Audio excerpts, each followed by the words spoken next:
నమస్తే, welcome to our channel. ప్రముఖ ఆధ్యాత్మికవేత్త, ఆస్ట్రాలజర్ ఫణి భాస్కర్ శర్మ గారు ఉన్నారు. వారితో మాట్లాడదాం. నమస్తే సార్. నమస్తే అమ్మా. సార్, పూర్వకాలంతో పోలిస్తే ఇప్పుడు వివాహాలు కొంచెం లేట్ గానే జరుగుతున్నాయి.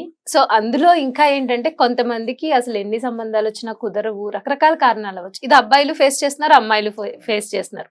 జనరల్ గా ఒక్కళ్ళే అని చెప్పడానికి ఏం లేదు.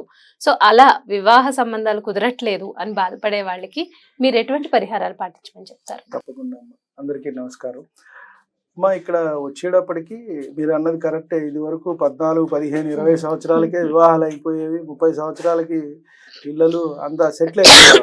ఇవాళ సరే చదువుతో పాటు అన్ని వచ్చాయి, చదువుకుంటున్నారు అందరూ, ఎంత మంచి విషయం.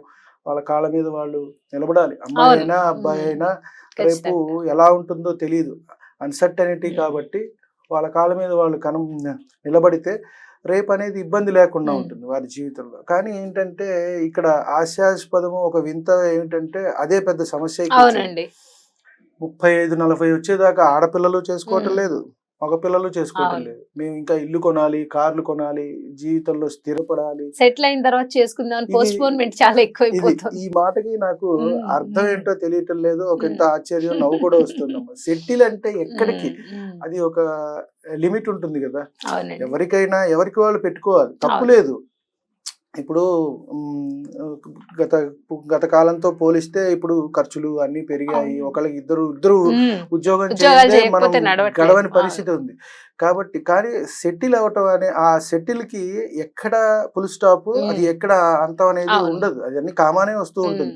ఇల్లు కొన్నాను, ఫ్లాట్ తీసుకుంటాను, కార్ తీసుకోవాలి, లేదా ఫారెన్ వెళ్ళి వస్తాను, లేదా అక్కడ వాళ్ళని చేసుకుందాం, తప్పు లేదు ఆలోచన. కానీ ఒక ఇంత దీనివల్ల మంచి వయసులో చేసుకోవాల్సింది, మంచి వయసులో మనం ఏదైతే అంటే ఇది తప్పు మాట అని కాదు, ఏదైతే మనం మంచి సమయానికి జరగాలో అవన్నీ జరగాలి.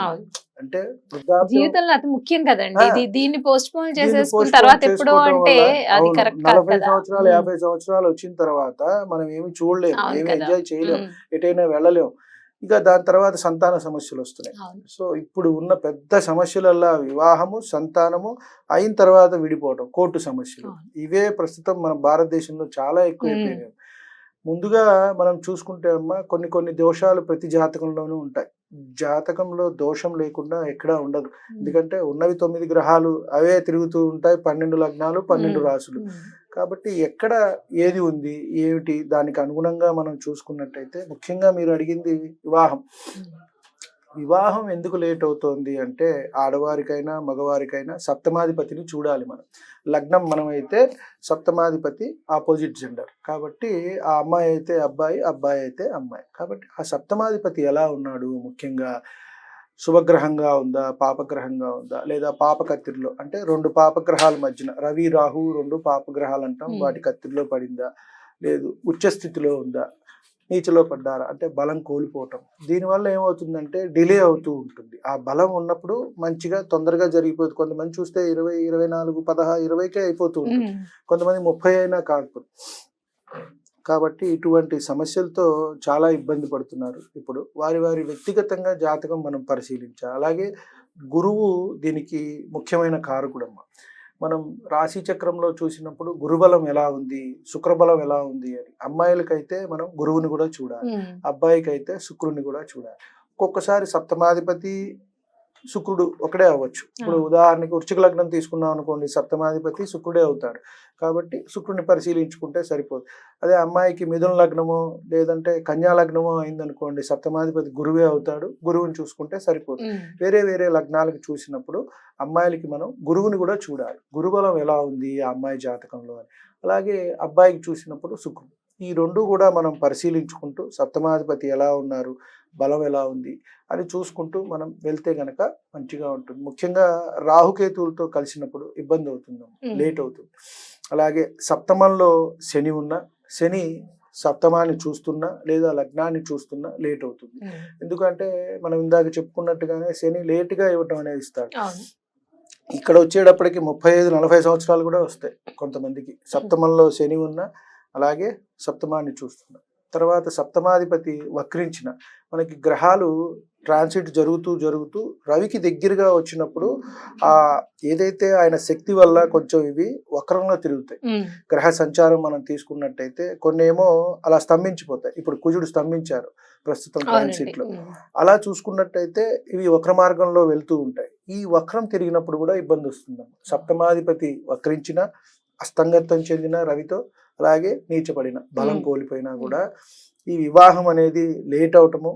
అలాగే వీటికి మళ్ళీ మనకి దిస్వభావ రాశులు అని మిథున, కన్య, ధనస్సు, మీనం, వీటి కనెక్షన్ వచ్చినట్టయితే వీరికి 2 లేక 3 వివాహాలు అయ్యే అవకాశం కూడా ఉంటుంది. కాబట్టి వీటి కనెక్షన్ అనేది కూడా మనం చూడాలి.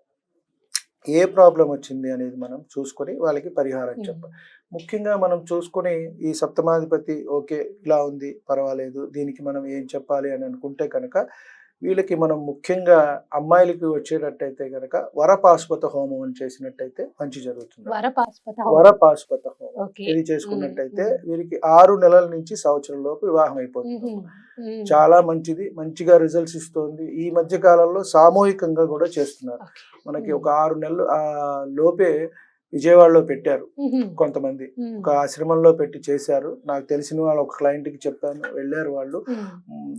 ఈ జనవరి 29, 30 అబ్బాయి పెళ్లి కూడా కుదిరింది. సరే, వాళ్ళు వేరే ఏమన్నా చూపించుకుని ఉండొచ్చు, లేదా దాని వల్ల అవ్వచ్చు, ఏదైనా ఫలితం అయితే వస్తుంది. నేను 2-3 చెప్పడం కూడా జరిగింది, వారికి కూడా మంచి జరుగుతుంది. అదే మనకి అబ్బాయిలకి అయితే కనుక కన్యా పాశుపత హోమం అని చెప్పని ఉంటుంది. ఇది చేసుకున్నట్టయితే మంచి జరుగుతుంది. అంటే మనం జాతక చక్రం పరిశీలించి ఆ సప్తమాధిపతి ఇబ్బందిగా ఉంది, బలం లేదు అనుకున్నట్టయితే ఈ హోమం చేసుకున్నట్టయితే వీళ్ళకి శీఘ్రంగా వివాహాలు అయితే జరుగుతాయి.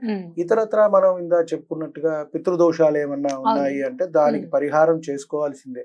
వాటి వల్ల కొంత ఇబ్బంది వస్తుంది. అదే మనకి మళ్ళీ కుజదోషం అని చెప్పుకున్నాం, దానికి పరిహారం అంటే ఏంటంటే వ్యక్తిగత జాతక పరిశీలన చేయందే మనం అందరికీ కలిపి అయితే చెప్పలేం.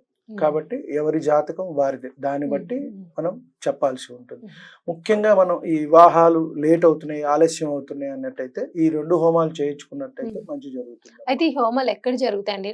నార్మల్ గా కొంతమంది తెలియకపోవచ్చు, అన్ని చోట్ల కొన్ని సార్లు సామూహికంగా చేస్తారు.